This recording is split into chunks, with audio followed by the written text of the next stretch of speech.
and welcome. My name is Jordan Short, and this is the Byte. The Reed Spring Speech and Debate team just took third at its tournament in Marion C early, with 10 students advancing to finals. 4 advanced in humorous interpretation, with Sophia Brown taking 6th place at her first tournament ever, Brianna Riling taking 5th, Kaya Barr taking 3rd, and Jordan Short taking 2nd. In program oral interpretation, Ember Dewani took 5th and Kaya Barr took 2nd. In extemporaneous speaking, 2 students advanced to finals, Marin McCoy taking 5th, Talon Lemoyne taking 4th. This was the first tournament for both of these students.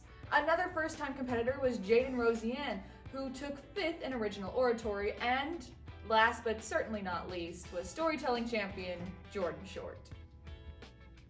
The Reed Spring academic team just received its scores in from its paper tournament, with varsity placing 2nd. The team also took 2nd place in the Logan Rogersville Live tournament.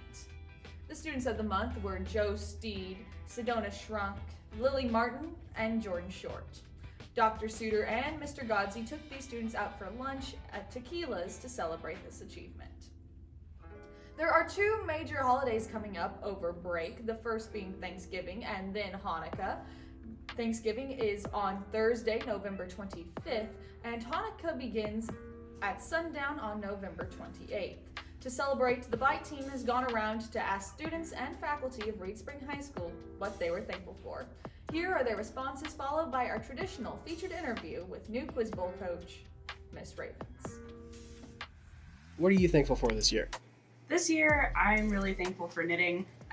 It helps me get through a lot of hard times, and I like to celebrate with hats too. And sometimes when I look at my yarn collection, it just fills me with such joy, knowing that I have a bit of an artistic element after kind of just being so busy at work all day and being at school with all the students. So it's really a stress relief, but also really cool to get to make something out of it and have a passion. What are you thankful for? I am thankful that I get to spend my evenings directing the cast for High School Musical. And I'm thankful for my wife. What are you thankful for?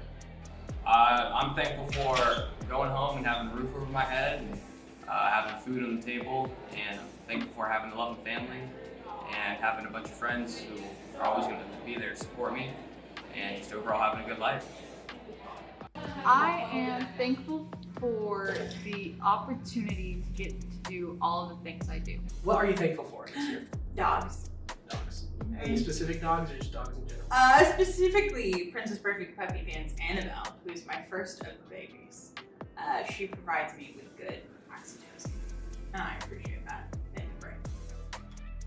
Hi, I'm Nathan, and welcome back to the Byte interview. Today we're here with Miss Ravens. This is your second year teaching, correct? This is my second year teaching at Reed Spring, Second year teaching at Reed Spring. but it's my 9th year teaching overall. You're teaching. Where have you taught before? I taught in a tiny town north of Springfield called Pleasant Hope. Pleasant Hope. Were you there for your past 7 years? Mhm. Oh, nice. So I understand this year you're our academic team captain. I am in charge of the scholarly, yes. You took over from Mr. Seago. Uh-huh. How's that going so far? It's been, I think, going pretty well. The Scholar team luckily has a strong foundation for success already laid by Mr. Seago, which we're very appreciative of. So far, we've been in 3 competitions, and we've finished about 2nd for all of them. Yeah. So it's been really good. Very consistent. Mm-hmm. You're also co-coach of the speech team? Yes, assistant coach. Assistant coach. Yes, speech is Miss Paulson's baby, and I just tell her how I can. So you teach English in our school. You are a freshman classes, correct? Freshmen and sophomores, and then seniors for film class. Yes. All right. So how are the freshmen this year? They are good. I do think on average freshmen tend to get a bad rap. You know, everybody forgets that they were a freshman at one time, and they're always like, they're freshmen this year, they're so much worse than any other freshman. However, I think they're pretty okay. I will say, the volume is excessive, right? The art of the inside voice seems to have been lost on this year's freshman class, and we can only scream, even when we are very close to each other. So we're practicing that. But otherwise, they're pretty lovely. What do you think about the new growth mindset that we're trying to push this year?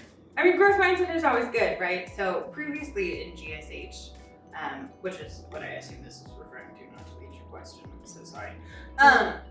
Previously in GSH, you could only get out if you were at that like very consistent AP level, right? Which is great. Like everybody wants you to succeed and do well in school. We love that. However, school is about more than just like getting A's and B's. It's about learning, personal progress, and growth. And so in a format that respects a growth mindset, all people have a chance for success, as opposed to just that person who can check every box consistently and turns all those assignments in. Just because we turn an assignment in doesn't mean that the learning was great. So that emphasis on learning and progress, I think, is really good. So, what is your message to the school? Just something that you want to know, just let everyone know you want to say. What I think is most important from any teacher's perspective, and I think deep down all teachers in the school would agree, is that our reason for coming to school is to be helpful and supportive of the things that you all are doing. And so even though sometimes that can cause, like discord or strife in class, if you're being presented with like structure, parameters, something that you don't initially agree with, I would strongly encourage you to at least talk to that person, communicate with your teacher, make sure everybody can understand where you're coming from, because your teachers are in the building to help. Nobody's here for their own selves every single day. It is so nice to take a moment to sit back and think about what we're thankful for, especially after all the craziness of the last few years. The Byte would like to take a moment to announce that we will not be having a session next week and that our next episode will air on December 3rd. This is Jordan Short wishing you the happiest of holidays, and this is The Byte.